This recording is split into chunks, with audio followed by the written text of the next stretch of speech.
Bonjour à tous, on va venir travailler ici sur ce personnage que j'ai chargé. Et sur ce personnage que j'ai chargé, nous allons pouvoir faire un début de photomontage. Et nous allons également travailler avec des brosses différentes de celles que nous avons l'habitude de travailler sous Photoshop. On va importer des brosses. Vous trouverez le tout dans la description. Pour importer les brosses, c'est pas difficile. Vous dézippez le fichier où sont les brosses. Je vous ai mis directement le lien du site. D'ailleurs, regardez le site, hein. Il y a plein de brosses gratuites là-dessus. Tout est gratuit, hein. Tout ce que je vous donne moi est gratuit du moins. Donc vous pouvez le prendre, et vous dézippez les broches et vous venez cliquer sur le fichier ABR deux fois et ça va vous charger les brosses directement dans le répertoire de brosses. Je vais vous montrer où il est de Photoshop. Si ça ne le fait pas directement, c'est que vous avez une version antérieure ou un petit bug. Relancez simplement Photoshop, ça devrait régler le problème. Les brosses, elles sont où? Elles sont ici, dans le répertoire, ici avec vos brosses. Donc vous voyez, moi j'ai des répertoires supplémentaires. Donc j'ai pinceau, vous avez certainement pinceau généraux, pinceau à sec, pinceau humide et pinceau avec effets spéciaux. Par contre, iPad, eh oui, j'ai un anglais qui est parfait, et Blood, vous ne les avez pas. Donc là, je vous proposerai certainement de prendre les deux, d'accord? Si vous voulez rajouter du sang, ça c'est du sang par exemple. Mais on va commencer par le iPad. Le iPad donne un effet déchiré. On va prendre par exemple le iPad 4 ici. Voilà. Il donne un effet vraiment déchiré à la photo. Vous voyez, l'objectif c'est que la photo ait un effet comme si quelqu'un avait tiré une bande de papier dessus et il est déchiré. Ok, là j'ai 2500 pixels et vous voyez la taille que ça fait. J'aimerais bien quand même couvrir toute ma photo. Donc j'ai poussé mon curseur à fond, je suis à 5000 et je ne couvre pas toute ma photo. Donc si je regarde la taille de ma photo ici, je suis à 5376. Alors dans ce genre de cas, je me dis que j'ai une photo qui est trop haute en qualité. Bien sûr, je pourrais taper à la main et aller plus loin sur mon pinceau. Mais là, je n'en ai pas l'utilité. C'est pas une affiche que je suis en train de développer. Donc ce que je vais faire, je vais réduire l'image. Je vais commencer par cliquer sur image, taille de l'image. Ici, je vais mettre 1280 tout simplement. Donc une petite taille. Et hop, regardez la taille de mon pinceau maintenant par rapport à l'image. Vous voyez, j'ai pas modifié le pinceau, j'ai modifié que l'image.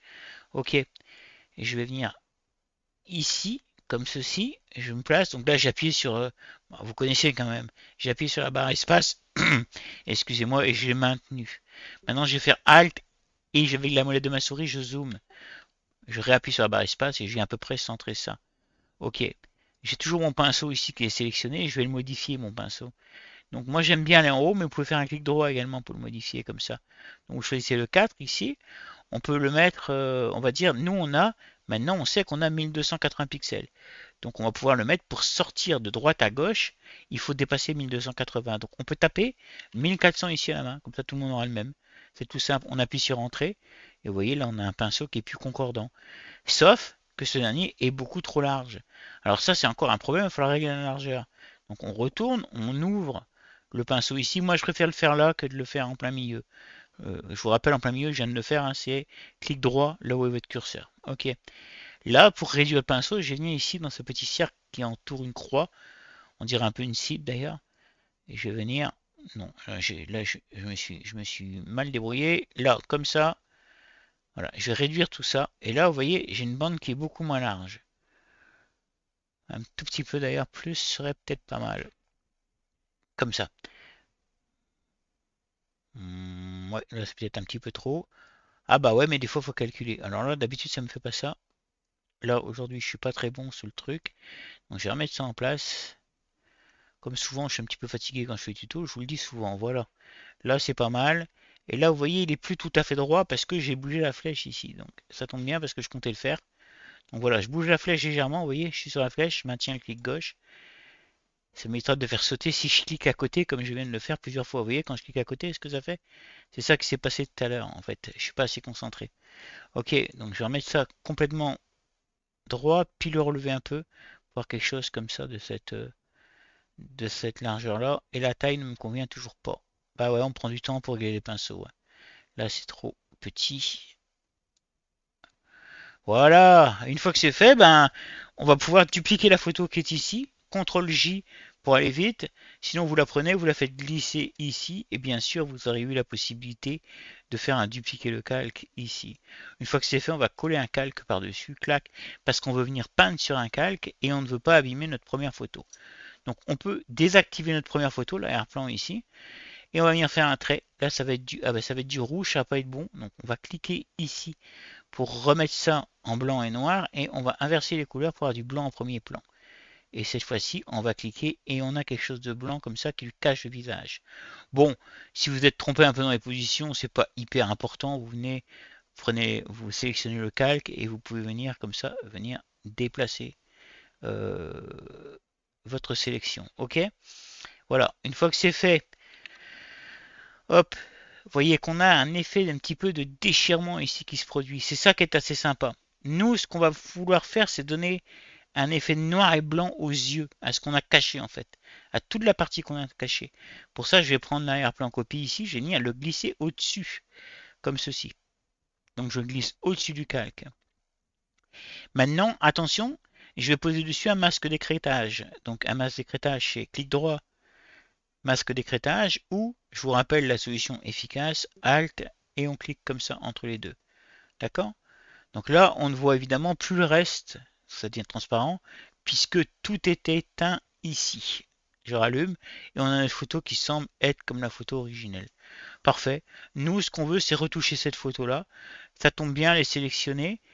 Je pourrais faire CTRL-MAJ U, mais je vais vous montrer où ça se passe. Image, réglage, et on va pouvoir venir ici, et en appuyant sur CTRL-MAJ U, alors eux ils disent MAJ CTRL-U, mais c'est pareil, on va pouvoir venir désaturer l'image. Regardez ce qui se passe.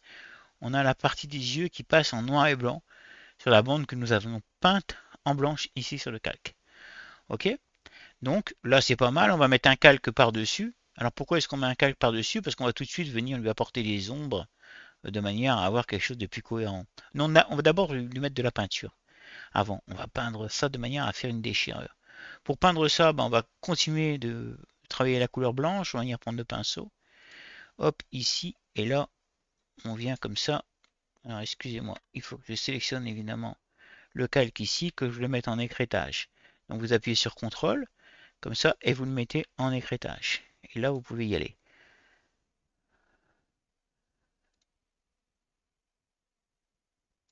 Voilà, comme ceci, c'est pas mal.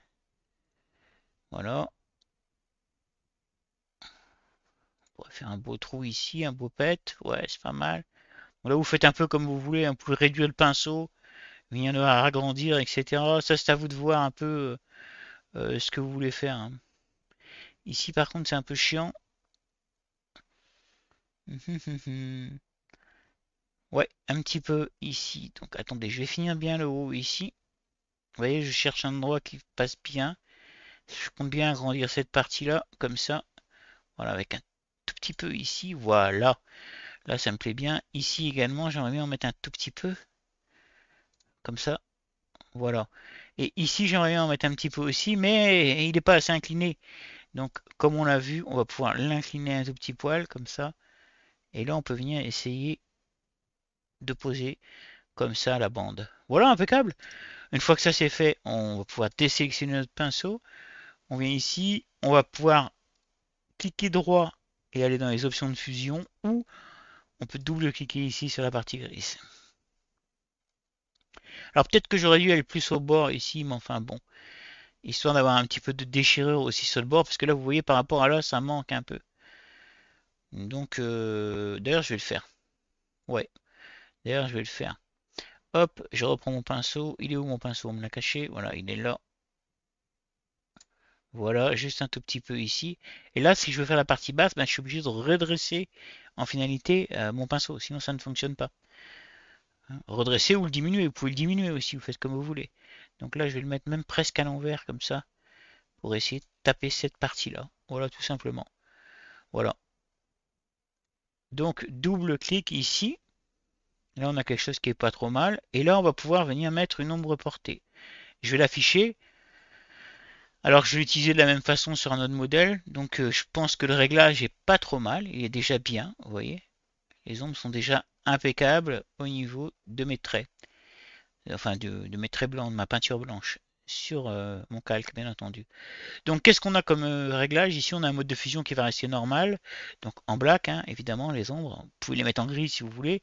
Mais moi je vous conseille de les mettre en black. J'ai pris un angle de 30 degrés, là, vous pouvez jouer un petit peu avec, hein. La distance, je la mets à 0, parce que si je la mets plus grande, vous voyez, on a des difficultés, en fait, hein. Donc on a cette partie-là qui descend, rappelez-vous. Donc c'est pour ça qu'on ne voit pas ici. Parce qu'en fait, ici, ça descend aussi, mais c'est derrière, c'est caché, en fait. C'est derrière le masque. Et là, en haut, on le voit. Ok? Donc ça, on l'a vu dans d'autres tutos. Grossi ici, on sait que ça donne quelque chose de très dur. Donc si je passe par exemple 93, ben, on voit que les traits sont très durs. Je sais plus à combien j'étais, à 7 je crois, ou quelque chose comme ça. Peut-être à 9 pour avoir un trait plus épais, voilà. Et la taille ici, ben, vous mettez ce que vous voulez. 7 c'est pas mal. Et vous pourriez même venir, vous voyez, assombrir un peu comme ça si vous voulez. Alors ce qu'on peut faire, c'est le laisser à 7. Je vais vous montrer un truc. On peut le laisser à 7 comme ça. Donc là, ça on touche pas. Au lieu de cliquer sur OK, on va tout simplement le dupliquer le calque. Vous voyez? Ça m'en fait un deuxième ici. Enfin, c'est censé m'en faire un deuxième ici. Voilà. Et ici, on va pouvoir aller dans la taille, ici, et vous voyez, et je viens gérer un petit peu, vous voyez, pour qu'il y ait de l'ombre en plus. Vous voyez, ses yeux, donc il y a plus d'ombre ici. Voilà, donc j'ai deux calques ici d'ombre portée. Voilà, donc c'est pas trop mal. Une fois que j'ai fait ça, je vais pouvoir faire un autre type de modification à cette photo. On pourrait par exemple mettre une texture pour vieillir la photo. Allez, on va commencer par ça. Ça peut être sympa. Je vais la chercher, hein, excusez-moi, il faut que je la trouve. Donc vous trouverez le répertoire complet des textures à télécharger. Il y en aura 4. Il y en aura 4 de ce type, mais vous n'en prendrez qu'une. Pour éviter les plantages, enfin les erreurs avec le logiciel et revenir en arrière, je vous conseille de sélectionner l'arrière-plan ici. Vous le sélectionnez et vous venez glisser la texture qui s'appellera 3.jpeg que vous trouverez dans le répertoire des textures. Et là on a une texture, vous voyez, c'est un petit peu un vieux papier à l'ancienne. Vous voyez? Donc on va pouvoir réduire un peu l'opacité et le fond. Donc je descends sur l'opacité là. Je vais descendre même plus que ça, hein. Je vais descendre dans les environs de 30. Peut-être un tout petit peu plus. 30, 35. Et ici le fond, on va descendre vers 50 pour voir. 57, je suis encore bon, hein. 49, ici je suis peut-être un peu léger. Vous voyez, quasiment tout le jaune a disparu, surtout sur le haut. Donc je vais repousser un peu. 57. J'hésite même à pousser encore un petit peu, vous voyez, je chipote, un 60. Mais du coup, on voit mieux ici, vous voyez, le jaune de la photo. Et là, on a déjà une photo qui commence à avoir un petit look. Alors évidemment, vous allez me dire, du coup, comme on a mis cette photo ici, ça fait super net, hein. Alors, on va arranger ça aussi. Ce qu'on va faire, on va venir sélectionner l'arrière-plan copie ici, celui-là. Donc, on clique dessus, hein, sur la partie grise, tout simplement. Et on va se prendre une autre texture qui va être une texture... Attends, faut que je la retrouve, hein, évidemment, comme j'ai beaucoup de fichiers, donc chaque fois c'est toujours un petit peu la même chose. Faut que je retrouve les choses que je fais. Hop, voilà, je l'ai ici. Je crois que c'est celle-là qui va bien aller. Hop, je la pose ici. Alors là, elle n'est pas bien positionnée. Il aurait fallu que je sélectionne celui du haut. Donc ce que je vais faire, je vais faire un CTRL Z. Après avoir validé, bien sûr, on peut faire le CTRL Z. Et je vais sélectionner le calque du haut comme ça. Et du coup, je vais venir le poser comme ça. Voilà. Du coup, ça recouvre l'intégralité puisqu'il est au-dessus. C'est ce que je veux. Donc, je valide avec Entrée. Et une fois que j'ai fait ça, je vais pouvoir faire un écrêtage là-dessus. Comme ça. Et là, du coup, vous voyez, tout est remplacé ici. Mais nous, ce qu'on va faire, on va venir là, descendre comme ça. Vous voyez? Alors, je vais le mettre, je sais pas, dans les 35 aussi, hein. Peut-être un petit peu moins parce qu'on a mis déjà du noir. Donc, ça noircit un peu la zone. Donc, 20, ouais. Voilà. Alors ici on a un problème, on a la partie en fait de déchirure qui du coup ben, est en grise quoi. Donc ça va pas. Donc il faut qu'on prenne ça et qu'on le fasse glisser au-dessus, vous voyez. Et là on met tout en blanc. Et là on a presque l'impression qu'elle est derrière une espèce de vide rayé un petit peu. On aurait pu essayer de trouver un effet de glace par exemple pour la mettre sous un effet de glace. Voilà. Bah là c'est pas mal, on a une photo qui commence déjà à être un peu horrifique, hein. On va pas aller trop loin dans le truc. Je vais vous montrer comment rajouter un petit peu de sang si vous voulez. Mais c'est vraiment pour vous faire plaisir. Parce que bon, c'est pas le genre de truc dont on va faire une spécialité, quoique ça peut être sympa aussi, hein. Faut savoir le faire de toute façon. Bon, bref, on va reprendre notre pinceau ici. Hop. Et là, on va venir dans les pinceaux, on va sélectionner un autre type de pinceau. Donc je remonte ici et on va prendre les pinceaux en blue ici, donc en 100. Comme ça, on va prendre, bon, je sais pas, on va prendre le 3 hein, par exemple. Et quand on va venir se positionner sur l'arrière, on va se mettre sur l'arrière-plan, on va faire un petit calque ici. On va se positionner sur ce dernier. Et avec notre pinceau, on va venir se positionner. Là, notre pinceau est à 2500. Il va falloir le réduire. Si je le mets à 47, il est un petit peu petit quand même sur la photo, vous voyez. Bon, voilà, je l'agrandis. Je regarde un petit peu à main levée, hein. Vous voyez, je vais essayer de le mettre, je sais pas, ouais, ici. Ici, c'est pas mal. Alors, vous voyez, avec un effet blanc, ça donne quand même un effet assez sympa d'usure. Vous voyez? Enfin, ça donne un effet vraiment assez sympa, bien disposé avec un petit peu de... En travaillant l'opacité, en mettant deux trois calques de rang, on arrive à avoir vraiment un rendu efficace, surtout que vous pouvez, on l'a vu, on peut les tourner, etc. Maintenant, voyons l'effet 100. Si on le met en effet 100, pour voir un petit peu ce que ça donne. Donc, on va venir cliquer ici, chercher une couleur. Alors, on a tendance à mettre du rouge, comme ça, souvent, quand on met du sang. Grave erreur. En règle générale, le sang, il est beaucoup plus bordeaux, comme ça. Surtout quand il est asséché. Voilà, je vous invite à regarder des photos avec des textures de sang déjà faites. Faut pas non plus qu'il soit violet, donc faut trouver la bonne couleur. Voilà. Et là, si je le mets là, moi je trouve qu'on est pas mal. On peut gérer également l'opacité, n'oubliez pas. Donc, vous pouvez gérer l'opacité de votre sang, comme ça par exemple, pour faire un effet encore meilleur. Bon, la couleur ici est un petit peu claire peut-être. On pourrait descendre vers le black peut-être pour avoir quelque chose de vraiment plus... Oh, là j'ai déconné. Voilà, on va descendre vers le black ici. Je vais faire OK. Et là, on va en mettre un autre à côté. Vous voyez, on est plus dans le sang que la première. Donc on va garder cette deuxième couleur là. On va le mettre. Allez, histoire de faire quelque chose, vraiment, on va le mettre. On va venir prendre une autre brosse ici. Donc par exemple celle-là, la 4, hein, je ne sais pas ce qu'elle va donner. Là c'est pareil, je vais mettre une épaisseur en pixels de 400. Je vais regarder un petit peu ce que ça donne. Et là je pourrais presque jouer comme ça, vous voyez. Il y en aurait un peu dans la bouche et tout. Est-ce que ça donne bien? En fait, on voit bien que c'est sur la photo. Mais ça fait comme s'il y avait eu une éclaboussure sur la photo, en fait, hein. Donc voilà, on va en prendre un autre vraiment en test, hein. Je teste avec vous, en fait, hein. C'est pas quelque chose que j'utilise trop. Et vous pouvez le faire avec du blanc, avec d'autres couleurs pour voir ce que ça donne, hein. N'hésitez pas. C'est là pour ça. Et là, on peut de la même façon bouger la direction du pinceau, le rendre plus petit ou plus grand, plus large, ou ouais, voilà, vous avez compris. Bon, bref, voilà. Donc ici, ça pourrait être pas mal. Wow, à 2005, vous voyez, là on a vraiment un carton, ça donne vraiment un truc taché par du sang, quoi. Peut-être qu'à 2005, c'est un peu grand quand même. Mais attendez, parce qu'à 1400, je suis pas certain, moi, que ce soit pas si mal que ça, en fait, hein.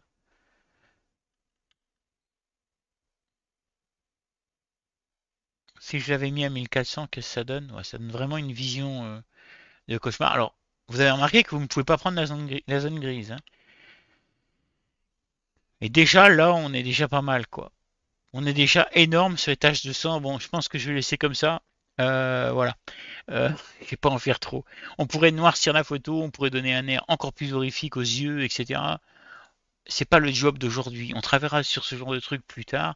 Là, ça fait vraiment une photo. Déjà, il y a des gens à qui ça va pas plaire.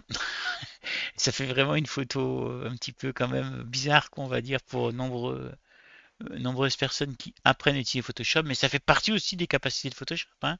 Donc il faut quand même en être conscient. Je sais que sur le premier calque, puis le dernier, ici, celui d'en haut, je vais tout mettre dans un groupe de manière à pouvoir tous les activer. Photo d'avant, photo d'après. Je vous refais, photo d'avant, photo d'après. Vous voyez, il y a une nette différence. Et je peux aller plus loin parce que je peux enlever le sang ici, donc avant, après. Donc vous n'êtes pas obligé de jouer avec le sang si ça vous plaît pas. Voilà. Et pour les gens à qui ça plaît, ben voilà. Merci d'avoir regardé la vidéo, abonnez-vous, likez, etc. J'ai déjà dit, bah, c'est que je me répète, c'est-à-dire que je prends de l'âge, hein. Allez, bye bye, un de ces quatre.